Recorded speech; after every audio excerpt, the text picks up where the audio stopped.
Swadika, welcome back to my channel, and today I'll be talking about why Thai people always type 555 everywhere, and sometimes even with a plus sign at the end, like 555 plus. What does this even mean? How does it supposed to have a meaning, right? And you might be wondering the same thing, so today I'm gonna tell you why. Stay tuned. If you're already searching for this kind of video or just came across my channel and saw this, probably you've already seen 5 kind of comments somewhere, right? Or like everywhere, and you're wondering why. So here's the thing. The number 5 in Thai is ha.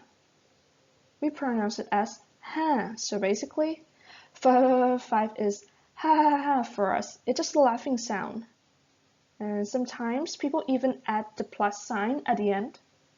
So it's just that they're lazy to keep typing 5, so they just add the plus sign because they don't want to type any longer, but they want you to know that it's really, really, really funny. And that's why. So next time you see 5 somewhere on YouTube or on any other platforms, now you know why, right? It's just a laughing sound for Thai people. And that's it for today. Thanks for watching my video, and please click like, subscribe, and leave the comment down below if you want. And see you again on my next video. Have a nice day. Bye!